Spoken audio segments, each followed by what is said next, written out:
Good morning, Millennial Morticians. Happy Wednesday morning. Thank you guys so much for tuning in. I hope you're ready to learn. I hope you're excited. I hope I can be that energy boost for you this week. The title of today's episode is called A Chain Reaction. I'm going to explain to you guys how one person, one individual, one thing can cause a chain of reaction of events in your funeral home for the positive. A chain reaction occurs when a funeral home owner, a director, an agent, anybody that's connected to your funeral home makes an impact that reaches beyond the funeral home itself and extends into a whole nother area of success. It is incredibly challenging in these times, with the way the workforce is, with the way the economy is, to find those kind of people. And so you have to know how to pick the right people for the job and to cause that chain reaction to happen. I'll give you an example of how a chain reaction usually happens in a funeral home. A funeral home owner owns a funeral home for 10 years. He's looking for a new funeral director and a mortician. He hires 3 candidates, and there's something special about this one candidate he wants to hire. It's just something different about him. He has this light. He has this glow. It's just something about him that goes deeper beyond funeral service. It touches down to the root of passion in your heart. He just has it. It's natural. It's a gift. The funeral director hires him. Families begin to come back. People begin to call and ask about him. People begin to want to know more about his background and his history in the funeral industry. He begins to write books. He begins to develop his own routine, his own methods, his own skill sets in this industry. And he begins to flourish and blossom. And that chain reaction can happen with literally anyone in your funeral home. It only takes one person to get a good chain reaction started. And proof of the chain reaction model is this.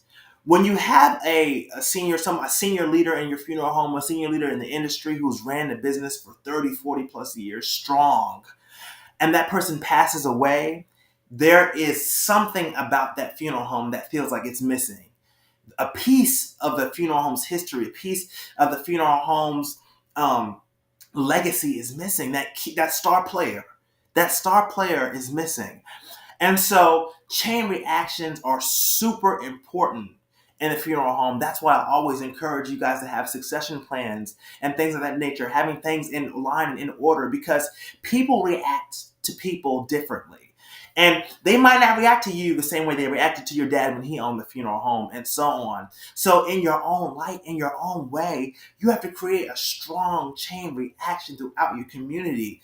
Give back, do more, be proactive.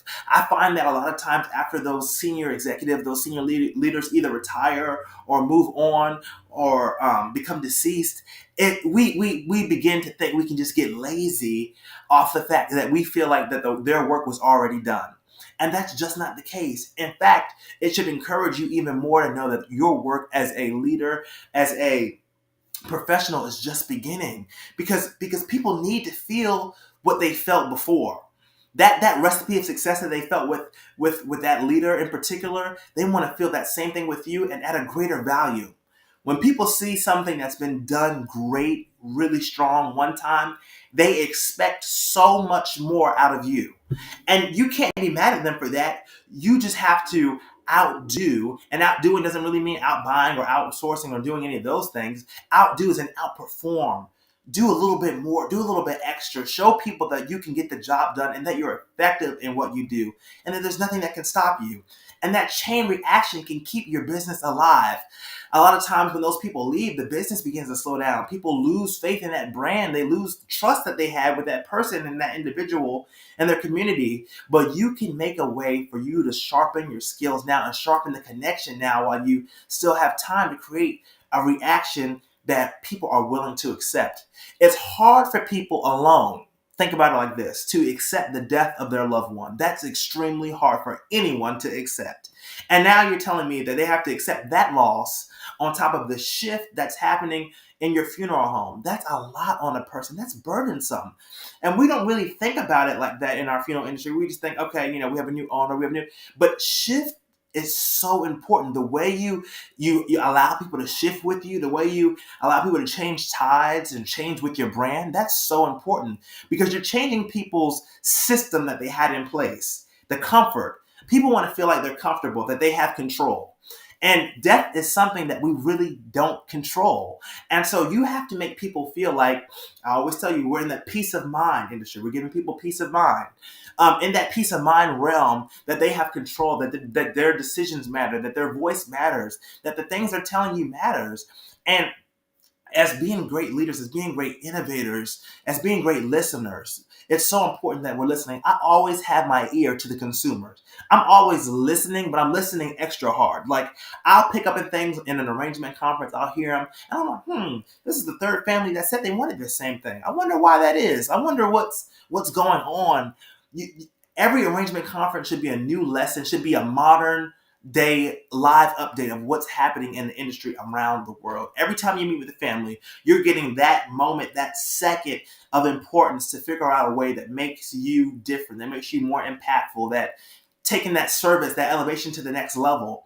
And what begins to happen is your recipe for success becomes so strong, becomes so prevalent, becomes so dominant that it begins to trickle down.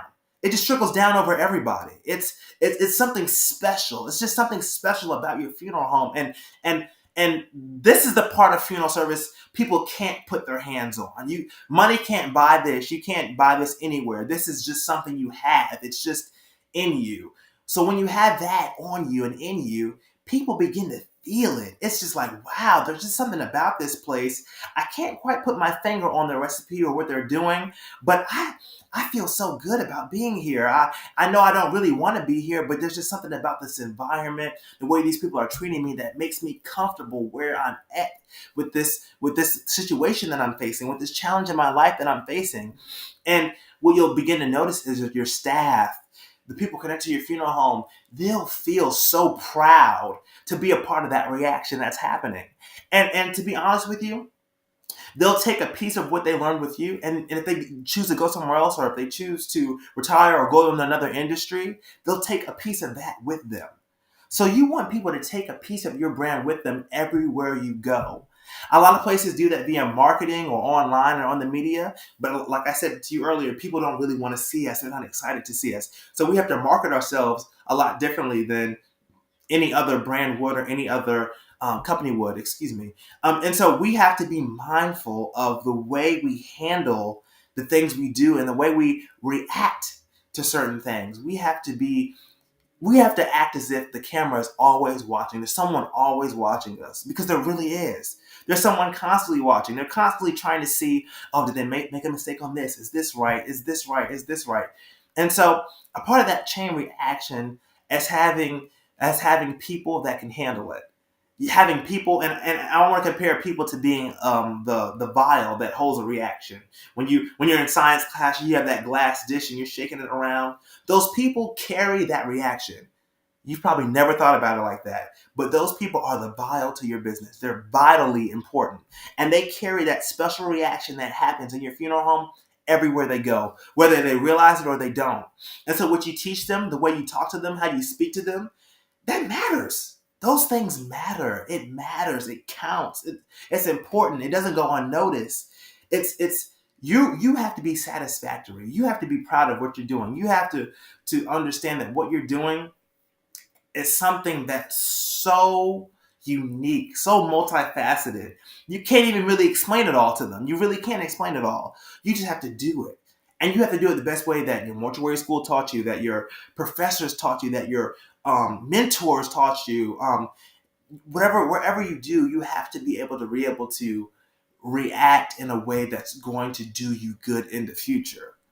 And a lot of times, sometimes sadly, there's people who react in not so good ways, and they get not so good reactions from the community and from the funeral homes, and from their competition around them. And that can take you out of business. Having a bad reaction, being nonchalant about a problem a family is facing, or just not caring, or kind of having a hint of slang of disrespecting your voice, those kind of things, having a bad reaction to things, it can shut you down. This is not like a wedding where you get a second chance, or a restaurant where you can go back at a later date and retry the food. You only get one time, guys, to get this thing right. And so we're going to create an environment where we're making good reactions, where people are feeling confident, where people are getting excited, where people are feeling motivated, where people are like, I want to be here. I'm proud to be here. This brand is something I would send my own family members here. You would be so surprised how many people don't want to send their family members to the funeral homes they work at because they don't have that pride. I want you guys to have pride in where you work and what you do and who you're encountering with. My name is Jaden Folks. That is the end of this episode. I hope you guys make positive reactions and positive changes this week and be the vital to carry it around everywhere you go. This is Millennial Mortician, a podcast that engraves. You guys have a blessed week. Do good, excel in everything you do, and stay focused. Have a blessed